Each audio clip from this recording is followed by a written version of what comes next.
वकालत करते हैं मुसलमान धर्म के प्रवक्ता, मांस खाने की वकालत करते हैं। क्योंकि देखो, अगर कुरान शरीफ में या किसी पुराण में, वेदों में और गीता में मांस खाने का कई प्रावधान नहीं है। यदि किसी पुराण में और यदि किसी कुरान में और यदि फिर बाइबल में, इससे आगे जहां परमात्मा ने, उस अल्लाह अकबर ने, समर्थ भगवान ने 6 दिन में सृष्टि रची, 7वें दिन वो तो तख्त पर बैठ गया जाकर विधान बता के कि किसी ने भी मांस नहीं खाना है, ये खाने की वस्तुएं तुम्हें हलाल हैं, बाकी सब हराम है। इससे आगे कोई लेख उल्लेख है, चाहे वो पुराण में है, चाहे कुरान में है, चाहे बाइबल में या तौरात में है, या चाहे अन्य किसी इंजिल में है या जबूर के अंदर है, वो अल्लाह अकबर का आदेश नहीं है, वो किसी अन्य देव का आदेश है। उसका आदेश पालन करके आप उस अल्लाह अकबर के विधान को तोड़कर दोषी बन जाओगे। नबी मोहम्मद नमस्कार है, राम रसूल कहाया, 1,80,000 को सौगंध जिन नहीं करत चलाया, अरस कुरस पर अलह तकत है, खालिक बिन नहीं खाली, और वह पैगंबर पाक पुरुष थे साहिब के अब्दाली। उसी परमात्मा ने कहा है कि जो नर गोश्त खाते हैं प्रत्येक राक्षस जान, इसमें संशय है नहीं, हिंदू खाइयो चाहे मुसलमान। कहते जो मांस खाते हो प्रत्येक राक्षस है, चाहे हिंदू हो चाहे मुसलमान। ये तुमने अपना फार्मूले आप बना रखे, उन महापुरुषों के आदेश नहीं है। कहते हैं मांस खावे सो ढेड सब, और मद पीवे सो नीच, और कुल की दुर्मति पर हरे, भगवान कहे सो ऊंच। कहते मांस खावे सब ढेड है, चाहे हिंदू है चाहे मुसलमान, सिख है या ईसाई। और कहते हैं मद पीवे सो नीच, शराब पीते वो महान नीच आदमी है, और अपने कुल का भी नाश करते हैं। केवल जो उस अल्लाह अकबर का सच्चा नाम जपते हैं वही ऊंचे हैं।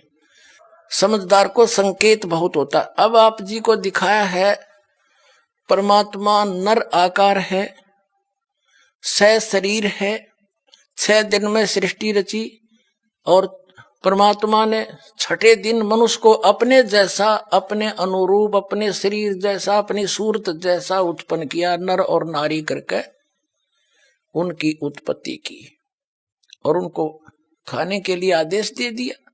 अभी आपने पढ़ा, आप फिर भी पढ़ सकते हैं। और आगे फिर वो क्या कहता है देखो, और परमेश्वर ने कहा, नर और नारी करके उनकी सृष्टि की, और परमेश्वर ने उनको आशीष दी, उनसे कहा फूलो फलो और पृथ्वी पर भर जाओ, और उसको अपने वश में कर लो, और समुद्र की मछलियों तथा आकाश के पक्षियों और पृथ्वी पर रेंगने वाले जंतुओं पर अधिकार रखो। यानी उनसे, जैसे इंसान ने शेर तक को भी काबू कर लिया, हाथियों को भी बांध लिया, तो इस ऐसे कंट्रोल करने के लिए कहा उन्होंने।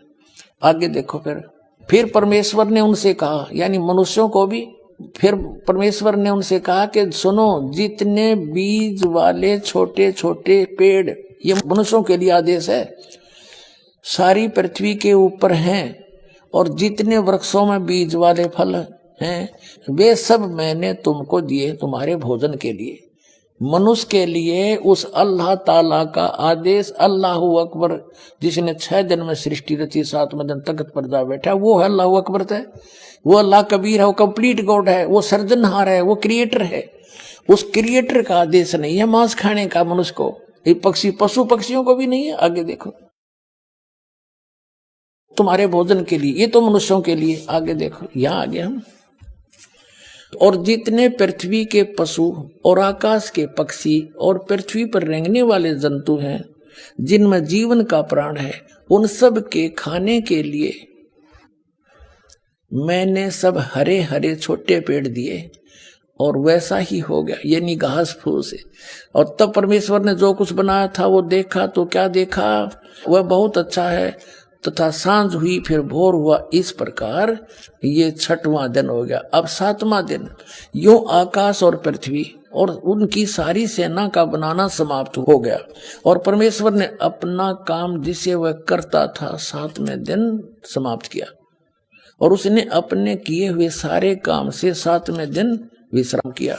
और परमेश्वर ने 7वें दिन को आशीष दी और पवित्र ठहराया, क्योंकि उसमें उसने सृष्टि की रचना के अपने सारे काम से विश्राम लिया। ठीक, अपने आत्माओं, जो क्रिएटर है, जो सबका रचनहार है, जो अल्लाहू अकबर है, जो सुप्रीम गॉड है, उसने 6 दिन में सृष्टि रची, 7वें दिन तख्त पर जा बैठे। अगर आप ये वीडियो YouTube पर देख रहे हैं तो हमारे चैनल को सब्सक्राइब करें और बेल आइकन को दबाना ना भूलें। अगर आप Facebook पर ये वीडियो देख रहे हैं तो हमारे पेज को लाइक करें।